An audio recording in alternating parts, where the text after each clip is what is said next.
Hello. So I'm going to try to knock out some more hospice stories. I got a bunch of them. As a hospice worker, I worked in residential, private, residential group homes, nursing homes. And sometimes they had family and sometimes they didn't have any family at all. Now, the story I'm going to tell you about today was an old guy who was a pilot. And he didn't have any family. And he was dying. He was on hospice. And I don't remember what his diagnosis was. But he lived in a group residential home with about, I want to say about 6 other people. And they had a 24-hour nursing staff there, CNAs mostly. Doctors and nurses would come in periodically. And my job was to go there in the morning among my many stops. And I would take care of 3 patients every day, 5 days a week, in that particular group home. And then I would go to other places, other private homes or nursing homes or whatever, other group homes, and take care of other people. All right, so this particular guy was a pilot, and I was getting him ready in the morning, and he was a really laid back, really cool guy. I really liked him a lot. And I don't remember what his diagnosis was, but he was wheelchair bound and he had less than 6 months expected life expectancy. So I went in and I took care of him, and I would give him showers and get him dressed and take him to the bathroom or change their shorts, whatever needed to be done. And then I would take him out and put him at the dining table for breakfast. And I got 3 people ready, so it would take me like probably about 2 or 3 hours to get all that done for all 3 of them. I went to get him up this one morning, and I'd gotten him up several times, but this particular morning, it was a cold morning, and he told me, man, please don't bother me. I'm dying. I don't feel good. I'm dying. I don't want to get up. Just leave me be. And I, in my loving way, I tried to cheer him up, and I said, oh, don't talk like that now. Come on, let's get up. Let's just try to make the best of the day. And he's like, no, trust me, I'm dying. He says, by the end of the day, I won't be here. Just please, just make me comfortable and let me rest. I said, well, I hesitated, but I could tell he was serious, so I said, okay, I'll get you comfortable and I'll let the nurse know. So I did. I got him comfortable, and I went on about my business because it was still early to notify the nurse, because I get there and start like 6 or 7 in the morning.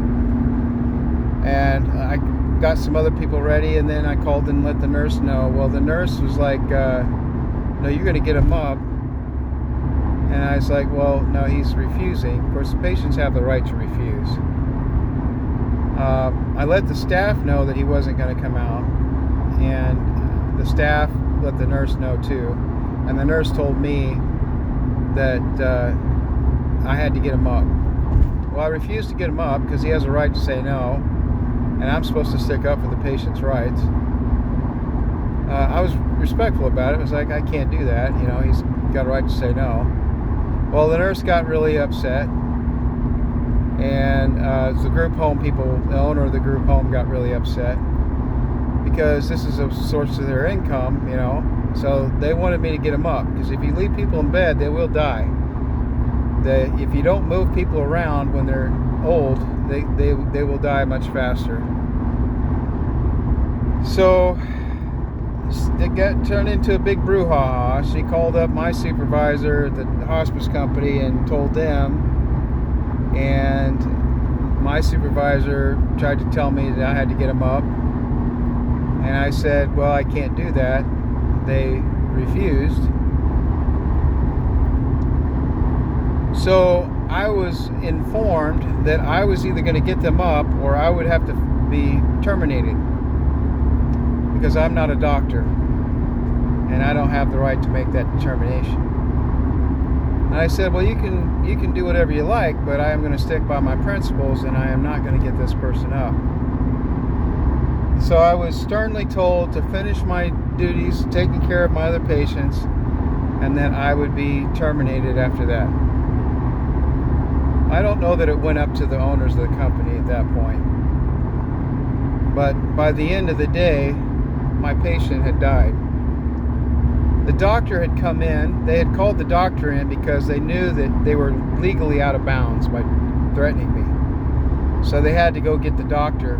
And the doctor came in and tried to tell me to get him up. And I refused again.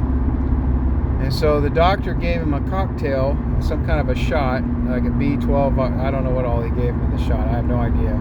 But he gave him a shot. I saw him give him the shot. And the doctor got him up out of bed and stuck him at the dining room table. And by the end of the day, my beloved patient was dead. He passed away. Well, that changed the whole ball game, because now I was no longer insubordinate. Now I had been doing my job like I'd supposed to have been doing, and by this time the situation had made its way up to the owners of my company, which were both RN nurses, and they were not happy that I had been treated that way. So long story short, the whole situation got reversed. The nurse that was my supervisor got reassigned. The doctor that they had called in to order this guy to get up, he got fired. And I got an attaboy pat on the back, and I got my pick of, I got the best supervisor that they had as a nurse. And I started getting really good treatment. I got a raise and all kinds of things. So, but that doesn't happen very often. More often than not, in a situation like that, I really would have been fired. You can fight it all you want, but 9 times out of 10, you're going to get fired, if not 10 times out of 10, because most CNAs don't make enough money to hire a lawyer to defend themselves, and a lot of states have laws that say that they can fire you for whatever reason they want, and you have to prove that you were right and that the patient said that they didn't want to get up. And when you're the only person in the room and nobody's testifying on your behalf, you've got no leg to stand on. It's just your word against theirs. And so whose word are they going to take? They're going to take some CNA or some nurse or a doctor. There you have it. That's what happens. That's not the only time I've seen situations like that, is what I'm getting at.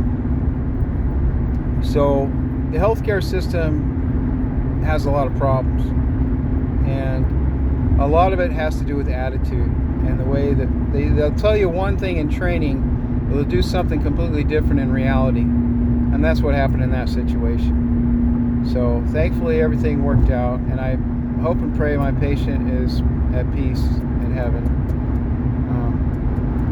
But this is something you need to think about in your own planning and preparation for your own hospice, and your, not just yours, but your family members too, your loved ones.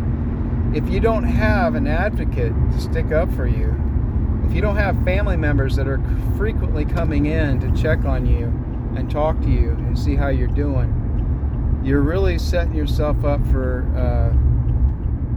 potential problems like that. That poor guy should not have been forced to get up out of bed when he's dying, and given a shot, no less. And who knows what that shot did to him, you know? So, food for thought. Be nice to your children. I have a couple of children that don't particularly like my old school ways, but I have plenty of children that do love me, and they all love me. It's just that I'm kind of a hard ass. But it's for their benefit, and I mean, you can look around in society and see clearly the effects of spoiling your kids, what that does to them. It doesn't help them. So, but yeah, I'm not saying be mean to your children, not at all. I love my kids. I try to be kind to them. I'm not saying I never made mistakes, but because I have. But yeah, alright, so I'm getting off on the side tangent there, but moral of the story is try to have a plan and find a good doctor, good nursing, and have a plan so that situations like that don't happen. Along the same lines, well, I'm not gonna mix up hospice stories. That's it for today. That's it for this hospice story. So pray for me, a sinner. God bless. I hope this helps somebody. Over and out.